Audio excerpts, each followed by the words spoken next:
Vous le savez, dans cette émission, nous allons à la rencontre de citoyens qui font leur part, comme le colibri de la légende amérindienne. Aujourd'hui, vous le voyez, nous sommes en plein cœur de Wavre. Nous allons aller à la découverte d'un projet plein de sens, lancé par un groupe de citoyens Maka. Suivez-moi.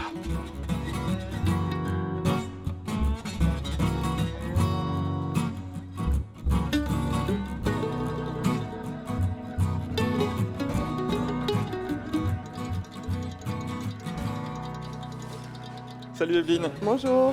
Merci de m'accueillir à Macavrac. C'est une coopérative, une épicerie en fait, en vrac avec des produits locaux, bio. C'est né ce projet véritablement d'une dynamique citoyenne dont tu étais notamment à l'origine, c'est ça ? Oui, tout à fait.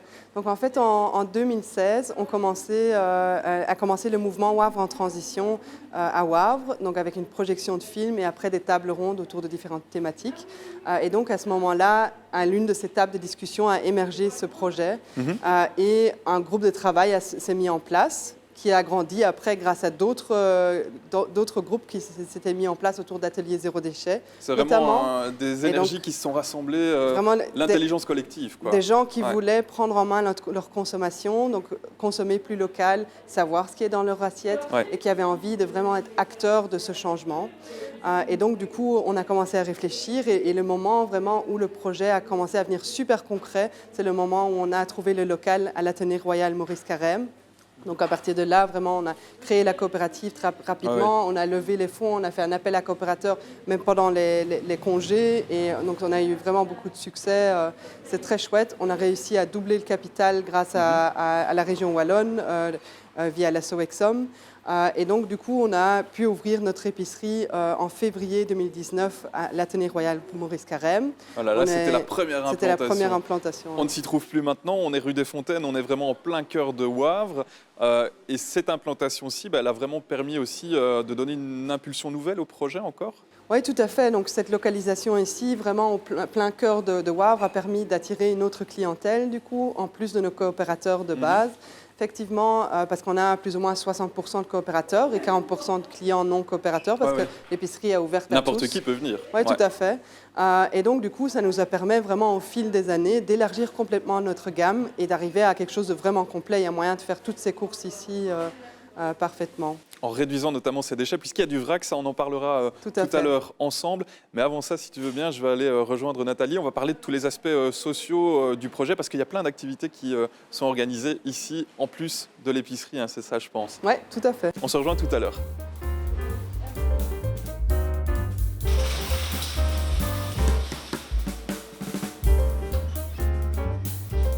Et voilà, bonne journée à tous.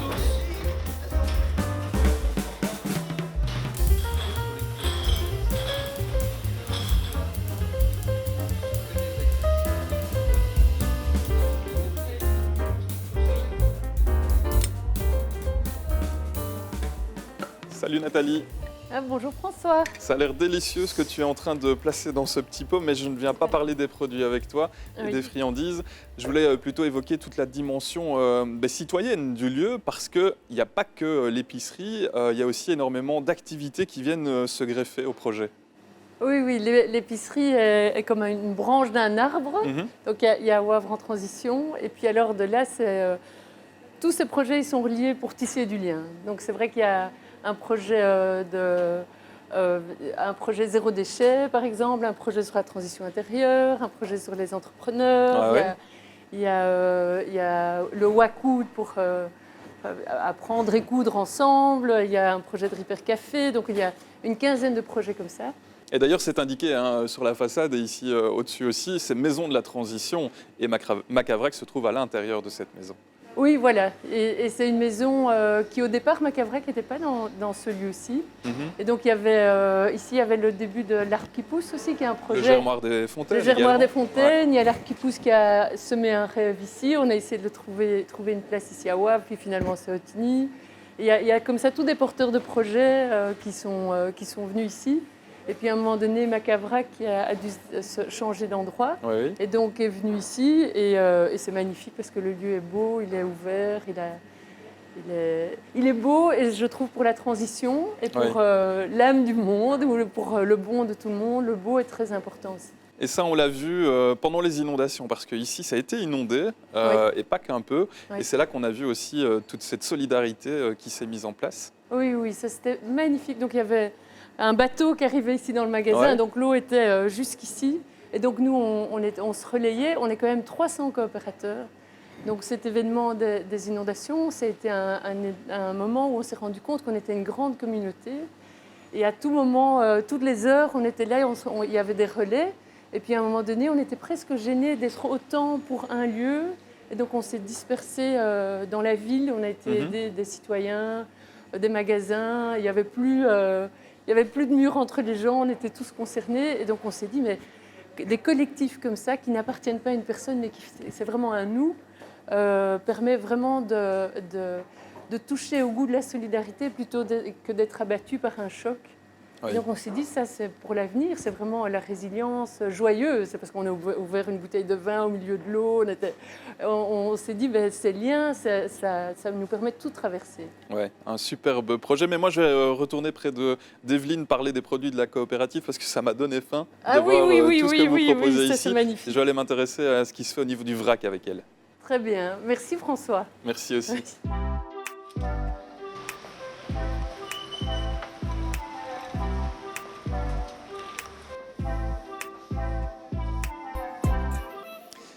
Evelyne, la philosophie de Macavrac, c'est d'essayer de réduire au maximum les déchets.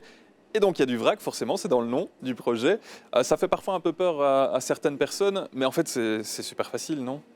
Oui, tout à fait. En premier, il faut penser à ramener ses contenants. Donc ici, un exemple. Ensuite, on tare. Et donc il y a la petite étiquette qui sort avec le poids du contenant. Et là, c'est parti, on peut les servir. Tu as choisi quoi ici? Les lentilles vertes? J'ai choisi les lentilles vertes de Graines du Curieux, qui est en effet un producteur local très chouette. Ça, c'est justement la philosophie aussi du projet, c'est de privilégier un maximum les produits locaux, les producteurs locaux? Oui, tout à fait. Donc, entre-temps, on a plus ou moins 1000 références. Parmi celles-là, donc 70% sont de producteurs locaux ou de coopératives locales.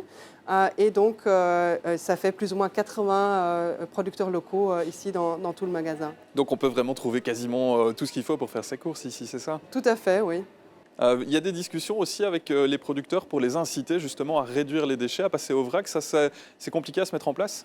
Oui, donc en fait, vu que c'est des producteurs locaux, c'est possible de parler avec eux, d'essayer de mettre en place par exemple des contenants réutilisables pour l'approvisionnement aussi. Par exemple, les biscuits des boudines, on les reçoit dans des contenants réutilisables, on les rend à chaque fois, c'est consigné. Même chose pour pas mal de produits d'entretien aussi, tous les produits avec les pompes et les robinets.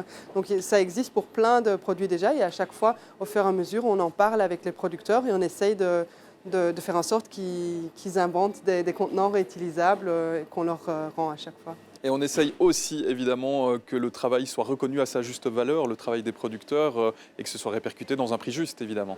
Oui, tout à fait. Donc on fait vraiment attention à ce que les producteurs obtiennent le prix juste dont ils ont besoin pour avoir un revenu suffisant pour bien vivre. Donc, on ne négocie jamais sur les prix avec les producteurs locaux. Donc, mais on choisit du coup les producteurs selon ce qui est aussi abordable pour les clients, parce que ce n'est pas le but d'avoir une épicerie fine ici, c'est vraiment quelque chose qui doit être le plus accessible au plus de monde possible. Et donc voilà, donc on trouve un peu l'équilibre entre tout ça. Et vu qu'on fonctionne aussi en grosse partie avec des bénévoles, ça nous permet d'offrir un prix juste aux producteurs et abordable aux clients. Pour les clients. J'ai vu dans les produits qu'il y avait des œufs, justement. Ça tombe bien parce qu'on va aller rejoindre Florentin. Il se trouve chez le Prémaca, l'œuf du Prémaca, ce sont eux qui font les œufs. On va aller faire un tour là-bas. Bien loin des super productions d'œufs avec plusieurs milliers de poules en batterie, certains se contentent de centaines de poules en plein air. C'est le cas ici à l'œuf du Prémaca à Wavre où Henri et Dominique Van Pareil se sont équipés d'un poulailler mobile. On est parti pour la visite.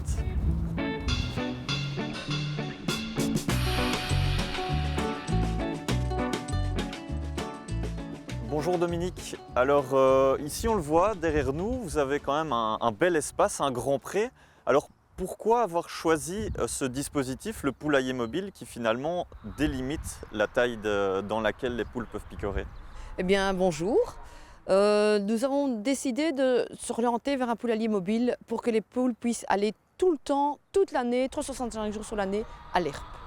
Parce qu'un poulailler fixe, à un moment donné, les poules, elles ont mangé ce qui est devant le poulailler, c'est fini, il n'y en a plus. Il n'y a plus d'herbe.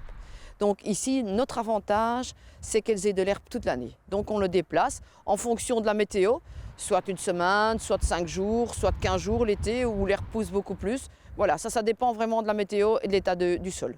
Je vous propose qu'on aille voir ça de plus près. Ben oui, je vous invite, venez, nous allons voir.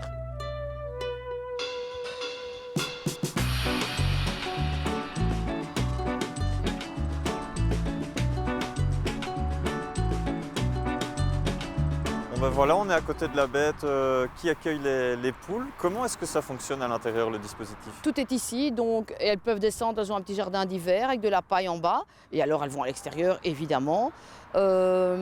Et alors elles ont une petite trappe qui s'ouvre vers 4 h du matin pour aller les pondre dans les pondoirs, dans de l'épeautre décortiquée. Et alors d'un point de vue énergétique, en plus, c'est en autosuffisance. En autosuffisance, il y a 2 panneaux photovoltaïques qui procurent l'électricité sur les fils, la lumière, parce qu'une poule doit avoir 16 heures de lumière par jour pour pondre. Et aussi ouvrir les pondoirs, parce que ça c'est automatique, il faut du courant.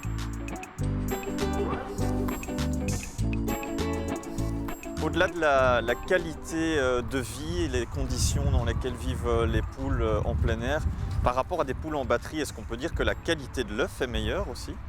Ben oui, ce sont des poules qui mangent quand même de la verdure. Plus ou moins 20% de leur nourriture, c'est de l'herbe.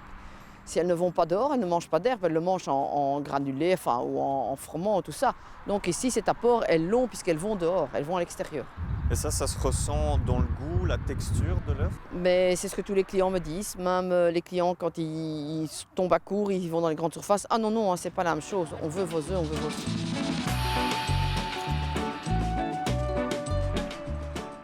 Bon ben voilà, ces œufs-là maintenant, ça va partir dans les rayons des magasins et puis dans vos estomacs. Merci en tout cas pour la visite. De rien, c'était avec plaisir.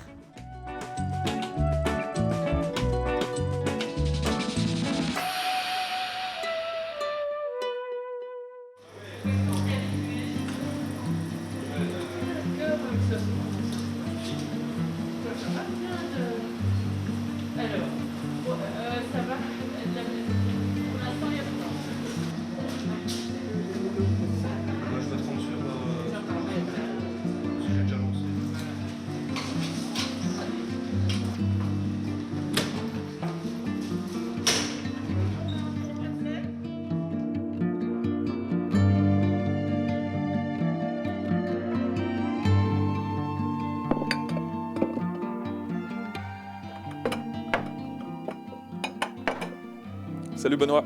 Salut François. En plein travail, je vois dans la réserve ici de Macavrac. Je l'ai dit, Macavrac c'est une coopérative, mais au niveau de l'organisation du travail, on va essayer de comprendre comment ça se déroule exactement. Il y a des coopérateurs et puis il y a toi, en fait, le gérant. Tout à fait. Donc pour les coopérateurs, comment ça se passe? C'est que chaque journée est divisée en 3. Donc vous avez 3 shifts sur la journée qui commencent de 10 jusqu'à 13, de 13 jusqu'à 16 et de 16 jusqu'à 19 pour la fermeture du magasin. Et toi, tu es là donc tout le temps, c'est ça? Tu es employé? Tout à fait. Donc là, moi, je suis là toute la journée. Les coopérateurs, il y en a beaucoup. Comment est-ce que ça se déroule exactement?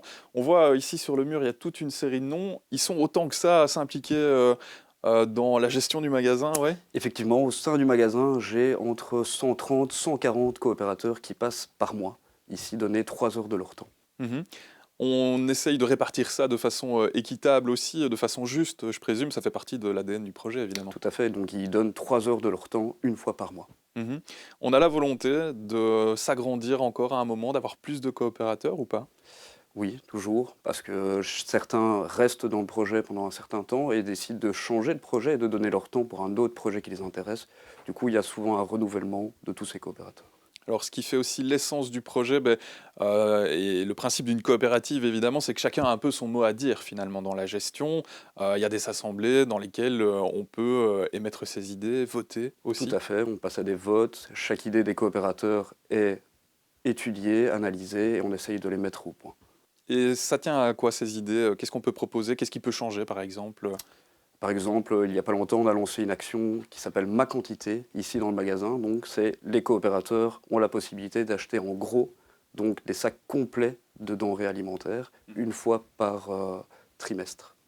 Toi, donc, ce rôle que tu occupes, je ne sais pas depuis combien de temps exactement, de gérant? Moi, ça fait 10 mois que je suis ici. Ouais, ça roule bien. On peut dire que vraiment Maca-Vrac a atteint sa vitesse de croisière avec la clientèle aussi qui est présente. On espère toujours un peu plus, mais on s'en sort pas trop mal. Le Covid, ça n'a pas aidé, évidemment, je présume. Effectivement, oui. J'espère que vous avez apprécié cette visite de Maca-Vrac. Si vous êtes vous aussi un colibri, si vous avez lancé un projet citoyen de développement durable ou de transition, faites-le nous savoir par mail. On se retrouve le mois prochain pour d'autres découvertes.